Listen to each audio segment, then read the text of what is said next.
5 seconds. Start. மாண்புமிகு தலைவர் அவர்களே, நமது நிதியமைச்சர் அவர்கள் அளித்திருக்கும் வரவு செலவு திட்டத்தை வரவேற்கிறேன். மேலெழுந்த வாரியாக பார்த்தால் நமது ரொக்க வசதிகள் பாதிக்கப்பட்டிருப்பது தெரியும்.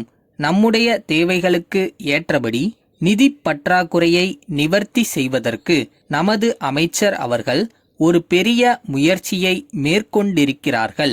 இந்த வரவு செலவு திட்டத்தின் மீது பேசும்போது யாராவது புதிய வரி இல்லாமல் இதை சமாளித்திருக்க முடியும் என்று சொல்கிறார்களா என்று பார்த்தேன். அப்படி யாரும் சொல்லவில்லை. திட்டங்களையாவது குறைத்துவிடலாம் என்று யாராவது சொல்கிறார்களா என்று இந்த அவையில் எழுந்த விவாதத்தை பார்க்கும்போது ஒருவரும் அதை கூறவில்லை. அதே நேரத்தில் அவசியம் இல்லாத செலவுகள் மேற்கொள்ளப்பட்டிருக்கின்றன என்றும் சொல்லப்படவில்லை. ஆகவே பல திட்டங்களை மேற்கொள்வது என்று தீர்மானித்து இருப்பதோடு அவற்றை நிறைவேற்றவும் பொருளாதார பற்றாக்குறையை சமாளிக்கவும் மாண்புமிகு நிதியமைச்சர் அவர்கள் தைரியமாக முன்வந்திருக்கிறார்கள் என்றுதான் நான் இந்த நேரத்தில் தெரிவித்துக் கொள்ள விரும்புகிறேன்.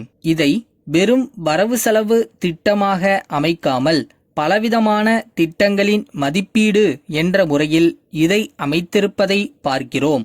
விவசாயத்துறை, தொழில்துறை என்று இந்த இரண்டு பிரிவுகளையும் தனித்தனியாக பிரித்து பார்த்தால் நாம் மேற்கொண்டிருக்கும் பல்வேறு நடவடிக்கைகளையும் தெரிந்து கொள்ளலாம்.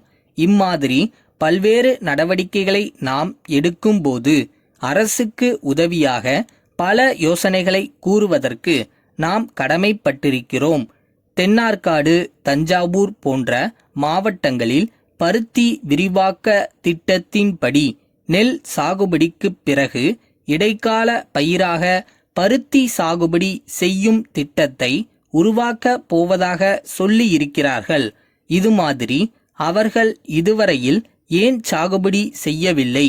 இது மாதிரி சாகுபடி செய்ய வேண்டுமென்ற முயற்சி இருந்ததா இல்லையா என்பதை அரசு அறிய வேண்டும். இம்மாதிரி சாகுபடி செய்வது நில வளத்தை பாதிக்கும் என்று ஏதோ சாக்கு சொல்லலாம். நான் அந்த போலி சாக்குகளை கேட்கவில்லை. தஞ்சாவூர் மாவட்டத்தை பொறுத்தவரையில் பெரும்பாலான சாகுபடி நிலம் ஒருபோக பூமியாகத்தான் இருக்கிறது. இதுவரையில் அவர்கள் ஏன் இந்த மாதிரி இடைக்கால பயிர் ஒன்றை விளைவிக்க முன்வரவில்லை என்று பார்த்தால் நிலச் சொந்தக்காரர்களுக்கும் விவசாயிகளுக்கும் இடையே உறவு சுமூகமாக இல்லாததுதான் என்று நினைக்கிறேன். விவசாயிகள் பயிரிடுவதற்கு முன்வந்தாலும் கூட நிலச் சொந்தக்காரர்கள் அதற்கு அனுமதி அளிக்கவில்லை. அதுதான் காரணம் என்று நான் நினைக்கிறேன். இப்போதும் 2 போகம் விளைவித்தால் நிலவளம் குறையும், முதல் போகத்தின் அம்சம் குறைந்துவிடும் என்று சொல்லி தடங்கல் ஏற்படுத்தி இருக்கிறார்கள் என்று நினைக்கிறேன். அந்த நிலைமையையும் மாற்றி இந்த திட்டம் வெற்றிகரமாக நடைபெற தக்க நடவடிக்கை எடுக்க வேண்டுமென்று கேட்டுக்கொள்கிறேன்.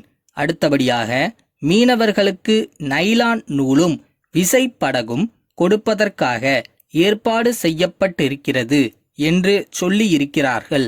விசைப்படகுகளை மட்டும் வைத்துக்கொண்டு நம் நாட்டு மீன் வளத்தை பெருக்கிவிட முடியாது என்பதை தெரிவித்துக் கொள்ள விரும்புகிறேன். இந்து மகா சமுத்திரத்தை பற்றி எல்லா நாடுகளும் சேர்ந்து ஓர் ஆராய்ச்சி நடத்துகிறார்கள். அதில் ஏராளமான அளவுக்கு மீன் வளம் இருக்கிறது. ஆதலால் ஆழ்கடலில் இருக்கும் மீன் வளத்தை நாம் பயன்படுத்திக் கொள்ள வேண்டும். அதற்கு விசைப்படகுகளால் பயன் இல்லை. ஜப்பான் முறைப்படி ஆழ்கடலில் மீன்பிடிப்பை மேற்கொண்டால்தான் நாம் நிச்சயமாக மீன் வளத்தை பெருக்க முடியும். இதை நீண்ட கால திட்டமாக வேண்டுமானாலும் வைத்துக் கொள்ளலாம். இதை அரசு துறையில் செய்ய முடியவில்லை என்றால் தனியார் துறையில் செய்யலாம். மும்பையில் இதன் மூலம் சென்ற ஆண்டில் மாத்திரம் 2 கோடி ரூபாய் அளவுக்கு லாபம் சம்பாதித்திருக்கிறார்கள். இந்த நிலைமையில் தமிழ்நாட்டில் கடற்கரை ஓரப்பகுதி நிறைய இருப்பதால் இதை அரசு ஏற்றுச் செய்யலாம் என்பதை தெரிவித்துக் கொள்ள விரும்புகிறேன்.